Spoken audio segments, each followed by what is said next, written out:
Hey, 10-minute daily reality check. We are bridging into October. October, man. Halloween. Do you remember that joke as a kid? No. Why can't witches get pregnant? Do you know the answer? I don't. Because ghosts have Halloweenies. Oh my God. Yeah, no, stuff like that still amuses me, even at this advanced Awful. age of what I'm at.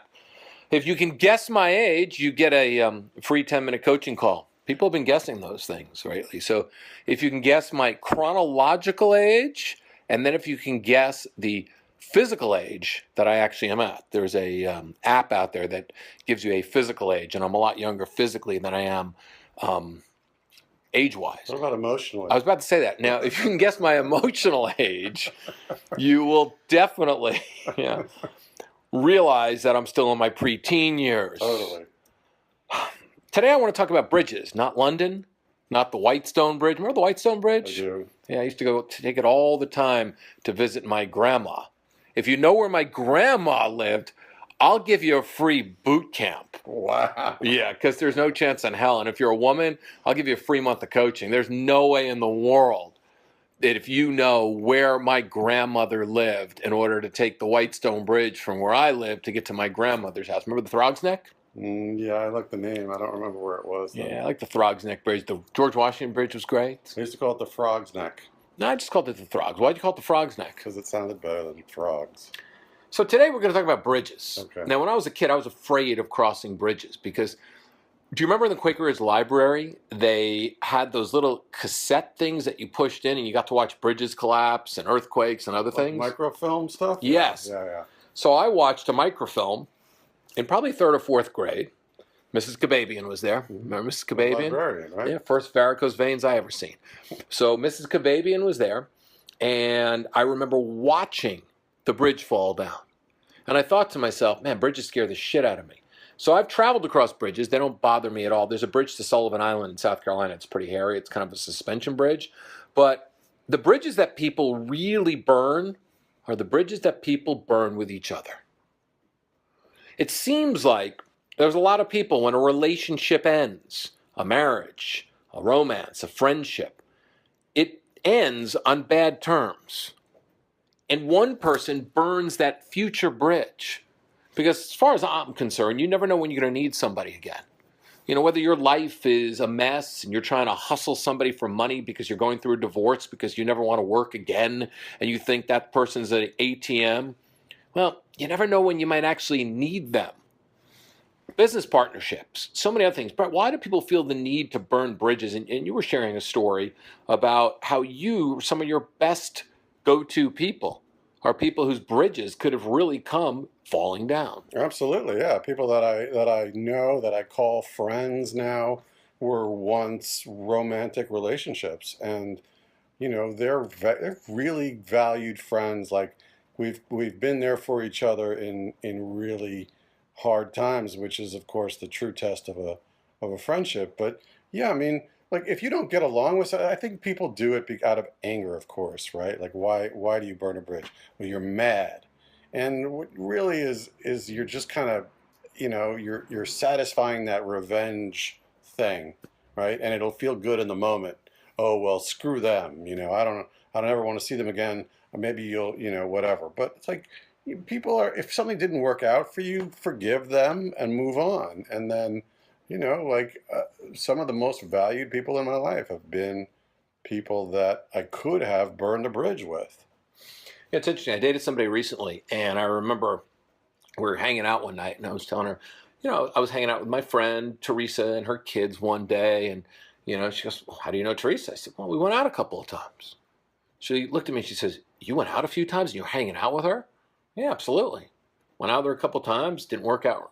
Was friendship mostly the whole time. There was no romance between us at all. We went out a couple of times, had a couple of dinners, got to know one another as people, and literally moved forward, you know, Right. and as friends. We always were friends. We became friends instantly.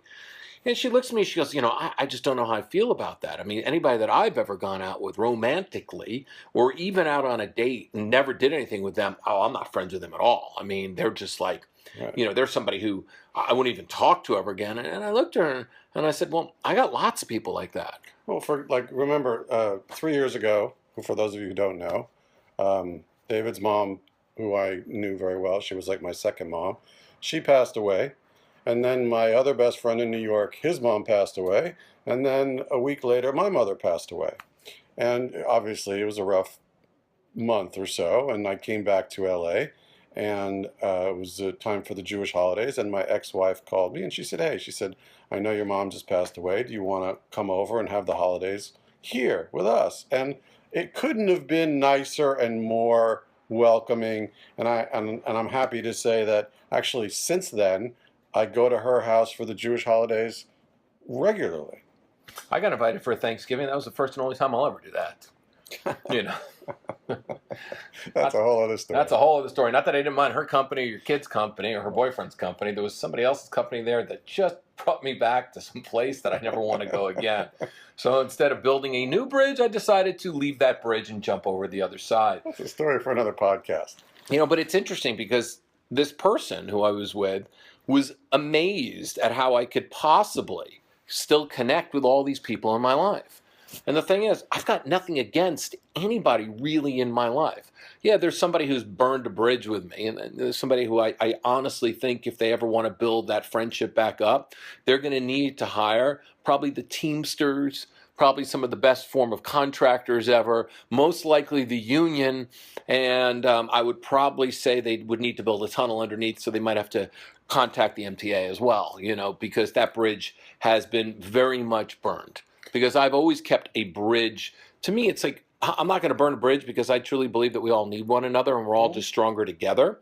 And there's only one person in my life who's ever really burned a bridge. If you think about Greg, who lost, Greg and I have talked about it. Greg and I lost money in investment, and he's one of my best friends. I don't throw people aside. But when somebody, to me, in order to go and literally cut the ties and burn that bridge down, you just got to be just a very self-serving individual who's trying to get over on people. And that, to me, is a fear way of living. That's very fear mindset. To me, it seems like they're angry, and it's a lot out of anger. And I remember for years I heard people say, "Well, if you're angry at somebody, it's a waste of energy because you're really hurting yourself." And I never really understood that until a few years ago.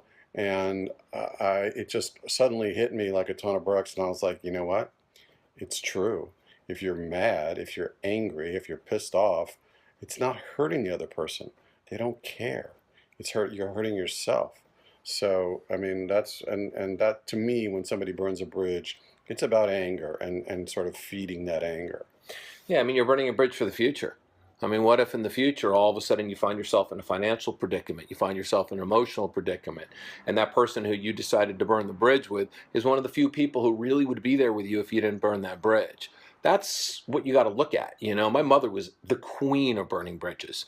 By the time my mother passed away, nobody even showed up. Well, because she burned every single friendship that she ever had. Right. She decided that she would burn a friendship based on personal things, based on so many issues, based on wars that she had with people, based on anger that she had with people. She just burned one bridge after another. That's probably the reason why I just don't burn bridges. There is one sort of caveat to this whole thing, which is if somebody shows you in your life over and over that you're not that important to them, and that hurts you and it doesn't feel good, well, then you just kind of have to believe them and let them go. But that's not burning a bridge. That's letting somebody go who wasn't really as close to you as you thought they were. They keep showing you that you're not that important to them, and at that point you have to say, you know what? I have nothing against you, but I don't want you in my life anymore. Yeah, I've got nothing against. It's so funny because I look back in my life, like I said, there's one person that's on their own island right now, and I'll never build another bridge again, right? But everybody else I've ever really been with, everybody else I've ever dealt with, everybody else I've dealt with, from personal to romance to friendships to anything, relationships, I don't really feel like I can ever not cross that bridge again, to actually reach out and actually call them and actually connect with them. Some people it might take, a little more of a toll to get through, but the motto or the reality of today's reality is think about your current anger and your current situation. You are 50% responsible for the current situation that you're in. Sure. So if you're taking a victim mentality and you're saying to yourself, that person fucked me, that person didn't fuck you.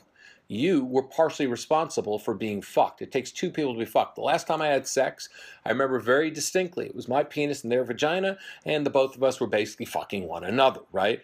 And last time I masturbated, now I was fucking myself. So it was a whole different story, but you are fully responsible for your side of the street in every single relationship that you have, every single one of them, every relationship that you have.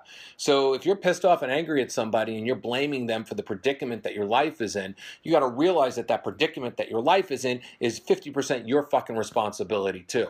If you take that motto, you'll no longer burn bridges. You'll actually be very happy that a relationship ended and you have someone in your life that knows you, that has been intimate with you, and is able to probably in the future help you out one way, shape, or form or another.